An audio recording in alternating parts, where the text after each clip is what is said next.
मेरा नाम नीला है। मैं मेरे रवि पति के साथ एक बड़े शहर में रहती हूँ। मेरे पति अच्छी नौकरी करते हैं।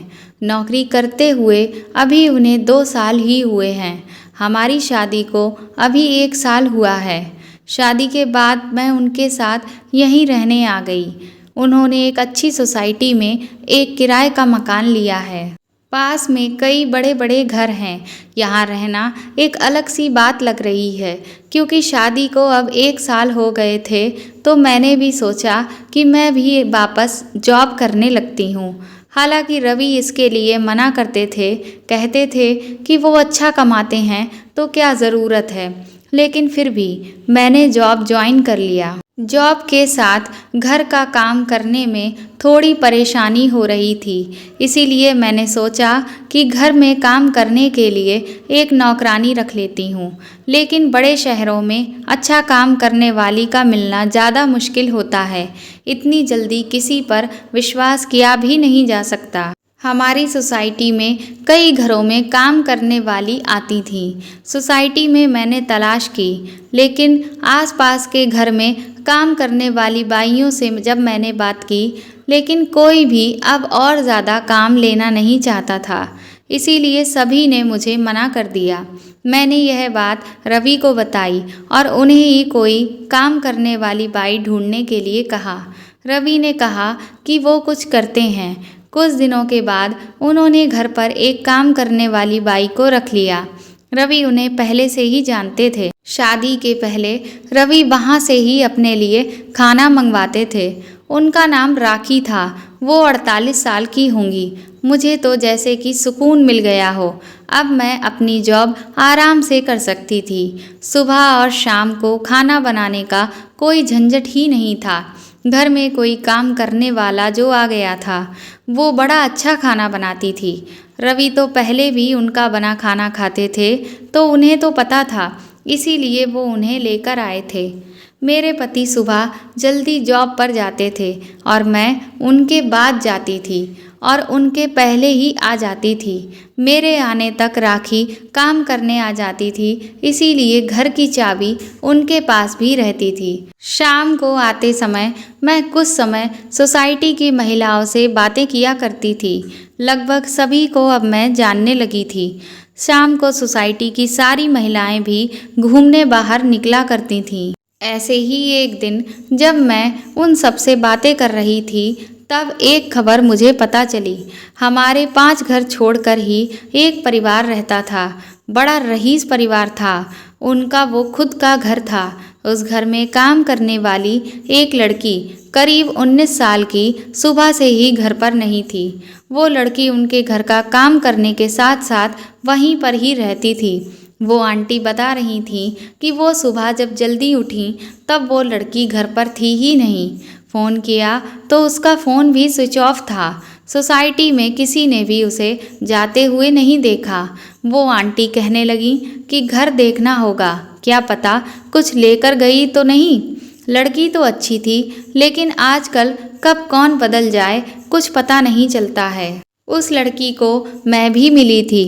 अच्छी लड़की है, बात तो अच्छे से करती थी। इतना ज़्यादा मैं उसे जानती नहीं हूँ। शाम की सारी बातें और घूमने के बाद मैं घर वापस आई। रवि मेरे आने के कुछ घंटों बाद आते थे, लेकिन आज मैंने उनकी गाड़ी घर के बाहर देखी। वो इतना जल्दी आज कैसे आ गए? यही सब सोचते हुए मैं दरवाजे की ओर जा रही थी।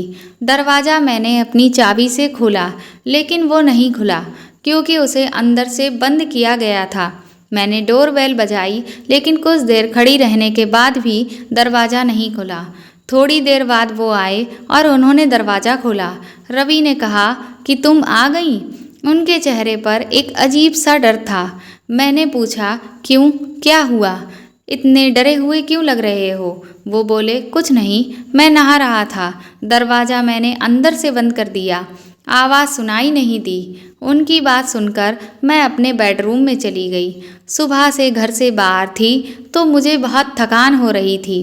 बेडरूम का दरवाज़ा बंद करना मैं भूल गई, तो वह दरवाज़ा हवा से बार बार इधर उधर हो रहा था। जब दरवाज़ा खुला होता है तो मेरे बेडरूम के मिरर से हमारे हॉल का बाथरूम दिखाई देता है। मैं मिरर के आगे खड़ी होकर अपना मेकअप निकाल रही थी कि मुझे वो लड़की मिरर में दिखी जिसके बारे में अभी नीचे चर्चा हो रही थी कि सुबह से वह गायब है। मैं सोच में पड़ गई कि ये लड़की मेरे घर में क्या कर रही है, वो भी हमारे हॉल के बाथरूम में। रवि भी उस बाथरूम में घुसा जिसमें वो लड़की पहले से ही थी। यह सब मैंने क्या देखा, मुझे यकीन ही नहीं हुआ। इतना दिखने के बाद मेरे बेडरूम का दरवाज़ा बंद हो गया हवा से। मुझे अब बाहर का कुछ दिखाई नहीं दे रहा था। मैं अपना सर पकड़कर अपने बिस्तर पर बैठ गई। मैं सोच रही थी कि बाहर जाकर देखूं और जो भी मैंने देखा वो सब गलत हो। मैं धीरे धीरे अपना बेडरूम का दरवाज़ा खोलने के लिए गई। मैंने दरवाज़ा खोला तो बाथरूम का दरवाज़ा तो खुला था, लेकिन रवि और वो लड़की दोनों ही वहाँ नहीं थे। मेरी स्थिति उस समय क्या थी मैं बता भी नहीं सकती। मैं यही सोच रही थी कि रवि उस लड़की को कैसे जानता है। वो लड़की जब मैं यहाँ नहीं थी तब रवि के साथ क्या कर रही थी और अब रवि उसे लेकर कहाँ गया है। मैंने सोचा कि मैं रवि को फ़ोन करूं। मैंने उसी समय फ़ोन किया। रवि ने कुछ देर बाद फ़ोन उठाया। मेरे कुछ पूछने के पहले ही रवि ने कहा कि मुझे कुछ काम आ गया है, बस थोड़ी देर में आता हूँ। इतना कहकर रवि ने फ़ोन काट दिया। वो मुझसे झूठ बोल रहा था। आखिर ऐसा क्या कर रहा था जो उसे मुझसे झूठ बोलना पड़ रहा था। मैं अपने आंसू रोक रही थी, अपने दिल को समझा रही थी कि रवि से बैठकर एक बार बात कर लें। अभी से कुछ भी मत सोच, शायद कुछ और बात होगी। लेकिन फिर यही ख्याल आता कि जो मैंने आईने में देखा वह क्या था। थोड़ी देर के बाद हमारी काम वाली राखी भी आ गई। उसने मुझे इस तरह चिंता में देखा तो पूछा कि मैडम क्या हुआ। मैंने उसे कुछ नहीं कहा और अपने कमरे में चली गई। रवि करीब 2 घंटे बाद घर आए। उनकी शक्ल देखने पर मुझे गुस्सा आ रहा था। मैंने पूछा कि कहाँ गए थे। वो बोले ऐसे ही कुछ काम आ गया था। वो फिर मुझसे झूठ बोल रहा था। मुझे बहुत गुस्सा आ रहा था, लेकिन मैंने अपने गुस्से पर काबू किया क्योंकि घर में राखी थी। मैं नहीं चाहती थी कि यह बात बाहर जाए। मैंने सोचा कि रात में इस बारे में रवि से मैं बात करूंगी। हम लोग दोनों खाने के लिए टेबल पर बैठे थे। राखी खाना लगा रही थी। खाना लगाने के बाद राखी बोली कि साहब बहुत अच्छा काम किया आज आपने। रवि बोले कि थोड़ा और लेट हो जाते तो बस छूट जाती, इसीलिए मैं आते ही चला गया। मैंने पूछा क्या बात हो रही है। राखी बोली कि मैडम वो लड़की थी ना जो यहाँ पड़ोस में उनके यहाँ काम करती थी और रहती भी थी।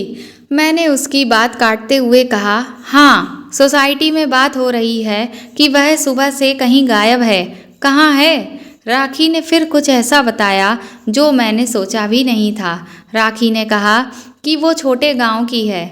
घर की हालत ठीक ना होने के कारण उसे यहाँ काम करना पड़ रहा था।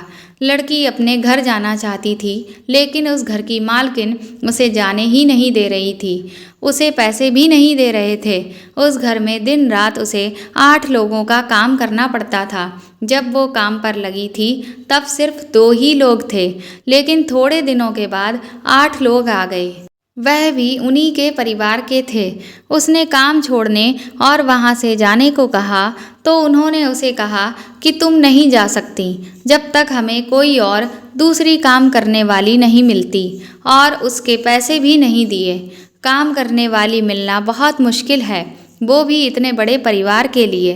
वो कैसे भी यहाँ से निकलना चाहती थी। उस घर की मालकिन उस पर नज़र रखती थी। उसकी हालत के बारे में मुझे पता चला। वो उस दिन सुबह आपके जाने के बाद यहाँ आ गई थी। आप लोग जब जॉब पर गए तब भी वो यहीं थी। वो बहुत रो रही थी। मैंने साहब को सारी बात बताई। अभी आपसे ज़्यादा मैं साहब को जानती हूँ, इसीलिए मैंने आपको नहीं बताया, उन्हें बताया और उसकी मदद करने को कहा। इसीलिए साहब उसे उसकी घर की बस में बैठाकर अभी आए हैं। इसी के साथ ही मेरे दिल ने एक तसल्ली भरी सांस भी ली। मैंने मेरे पति को कितना गलत समझा। उसने एक सीधी लड़की की मदद की। मैंने राखी को कहा कि अगर अब कभी भी तुम्हें ऐसा कोई और दिखाई दे तो तुम मुझे भी बेफिक्र होकर कह सकती हो। हम सभी इंसान अपना जीवन अपने हिसाब से जीने का हक रखते हैं। दोस्तों, आपको यह कहानी कैसी लगी कमेंट करके ज़रूर बताएं और इसे ज़्यादा से ज़्यादा शेयर करें और लाइक करें। और अगर आप मेरे चैनल पर नए हैं तो इसे सब्सक्राइब करें और प्लीज़ बेल आइकन भी ज़रूर दबा दें। Thank you.